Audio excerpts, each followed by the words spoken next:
Thanks for staying tuned. Our book chat has an amazing author with us. We have ADETOLA Alao. Now, she's a perioperative nurse, and she had her nursing training at Obafemi Awolowo University Teaching Hospital. I'm interested in finding out how she would put together a book like this. If you didn't catch the name earlier, it's called Positive Attitude in Trials. It's a book about who we are, the secret of happiness, and she put it together. Welcome to the show. Thank you, ma. So do I call you ADETOLA? ADETOLA or yes. ADETOLA? I don't know. So ADETOLA is fine. ADETOLA is fine. It's great to have you here. Thank you now, so you much. put together a pocket book, a positive attitude in trials. There has to be a story behind why you decided to put it together. So let us in. There's a lot of story. I started writing during the pandemic. I was in Okay. 2020 when everybody were at home. Movement was restricted, so I was a little bit bored at home. I was going to work, not really often. I had to keep myself busy because I have passion for writing. Okay. I had to put thoughts, life experiences, what I heard from people together. Okay. One of the experiences that actually triggered it was when I was doing my perioperative training. Perioperative training is a theater nursing training, which I did in OETC in Osun State. So then we were 30 in class. We were just 30 in class, and we are all nurses. We've already had our general nursing training. The theater nursing is a specialty. So we were 30 in class. We were preparing for our final exam, and final exam is it determines your life. So we have to do some registrations online, written, and all of that. So we had an information from the authority that there's a little issue that they are only going to present 25 students out of 30. Wow. And unfortunately, I was part of the 5 that will not be presented. Wow. So as a human being, I was down, I was sad after paying a lot of money, that going training for like 11 months, just to write the exam in November. You are not writing, you have done a lot of some exams, internal, external. Wow. So I was down.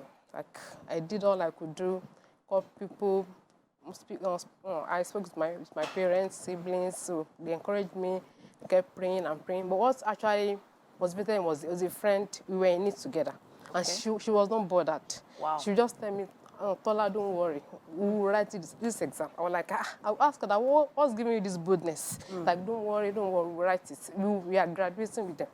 So I kept believing. So that's, because she had a positive attitude, it encouraged me. Wow. Because it got like 2 weeks to the exam, nothing was coming forth. My encouragement was getting ready. They said, no. I said, don't worry, we'll write this exam. So after a lot of efforts by the school authority, finally, we were given the chance to write the exam. So that attitude actually encouraged me. That it was in the middle. It feels like you had or you have a friend that sort of planted a seed of positive attitude for you, and it's really affected your life. Now, I know that the medical, I'm going to call it industry, the profession generally in Africa, in Nigeria, is one that is not easy to even wrap your head around. Even when you're working in it, you see a lot of things happening with families, and you try to help them best you can. But sometimes you just need that positive attitude to instill in your patients. Yes.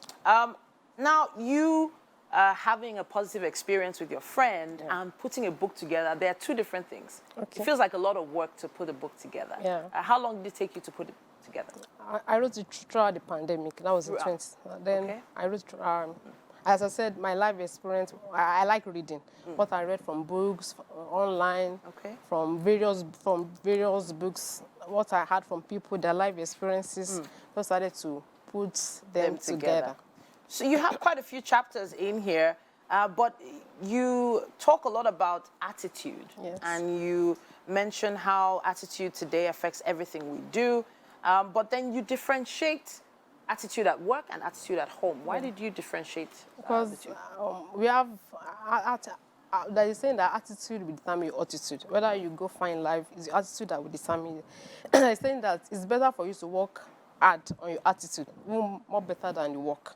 Okay. Because if your attitude is good, if someone that have a good attitude, people are always attracted to them.